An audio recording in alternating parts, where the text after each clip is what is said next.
श्रीराम समर्थ. श्रोते हो, आपण ऐकत आहात श्री गोंदवलेकर महाराज यांचे प्रवचन. नामस्मरण रूपी शेताची मशागत. नामस्मरण रूपी शेतात उत्तम पीक येण्यासाठी प्रथमतः सदाचरणाची आवश्यकता आहे.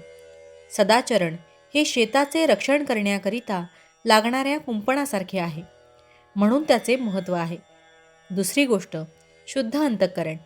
शुद्ध अंतःकरण म्हणजे उत्तम काळी भुसभुशीत जमीन. या जमिनीमधले दगड, हरळी वगैरे काढून ती साफ करावी. म्हणजेच अंतःकरणात कोणाबद्दलही द्वेष, मत्सर वगैरे ठेवू नये. शुद्ध अंतःकरणानंतर नामस्मरणाचे महत्त्व आहे. नामस्मरण हे त्या जमिनीत पेरण्याचे बी आहे. हे बी किडके नसावे, म्हणजे नाम सकाम नसावे. उत्तम बी म्हणजे नामाकरिताच नाम हे आहे. त्यानंतर तीर्थयात्रा, संतांचे आशीर्वाद, त्यांची कृपादृष्टी यांची आवश्यकता आहे. या सर्व गोष्टी पाटाच्या पाण्यासारख्या आहेत. यामुळे शेत चांगले यायला मदत होते. शेवटची महत्त्वाची गोष्ट म्हणजे भगवत कृपा होय. भगवत कृपा ही पावसाच्या पाण्यासारखी आहे. पाटाच्या पाण्यापेक्षा पावसाच्या पाण्याची गोष्ट काही और आहे. पण तो पडणे न पडणे आपल्या हाती नाही. शेताला लावण्याकरिता पाटाचे पाणी एखादी विहीर, तलाव किंवा नदी यामधून नेता येणे शक्य असते. परंतु पावसाच्या बाबतीत कोणाला काहीच करता येत नाही. त्यामुळे एखाद्याने शेताची उत्तम निगा राखली, उत्तम बी पेरले, तरी पावसाच्या अभावी पीक न येण्याचा संभव असतो. नामस्मरण रूपी शेताचे एक वैशिष्ट्य आहे. ते हे की त्याच्या अंगी लोहचुंबकासारखी आकर्षक शक्ती आहे. म्हणून हे शेत भगवत कृपारूपी पाऊस खेचून घेऊन स्वतःवर पाडते. त्यामुळे पावसाच्या अभावी शेत वाया गेले असे कधीच होत नाही. आपण असे पाहू की 2 शेतकरी आहेत. एक कर्तव्य कर्म म्हणून वेळ झाली की आपल्या शेताची मशागत करणारा आहे, तर दुसरा आळशी म्हणजे मशागत न करणारा आहे.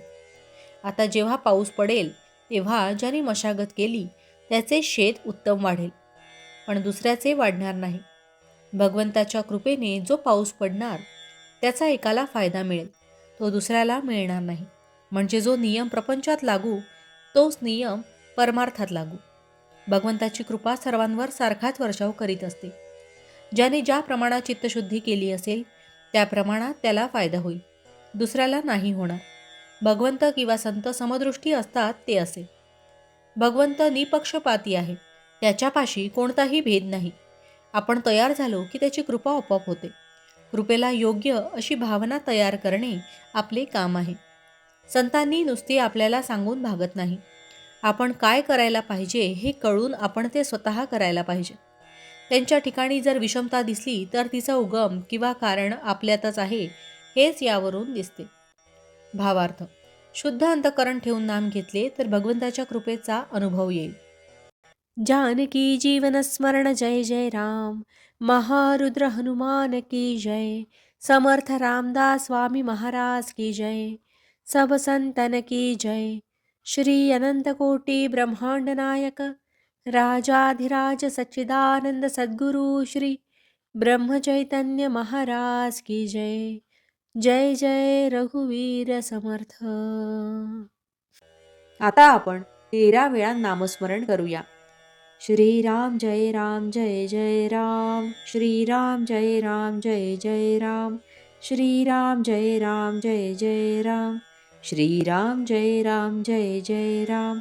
श्रीराम जय राम जय जय राम. श्रीराम जय राम जय जय राम. श्रीराम जय राम जय जय राम. श्रीराम जय राम जय जय राम. श्रीराम जय राम जय जय राम. श्रीराम जय राम जय जय राम. श्रीराम जय राम जय जय राम. श्रीराम जय राम जय जय राम. श्रीराम जय राम जय जय राम. जय श्रीराम.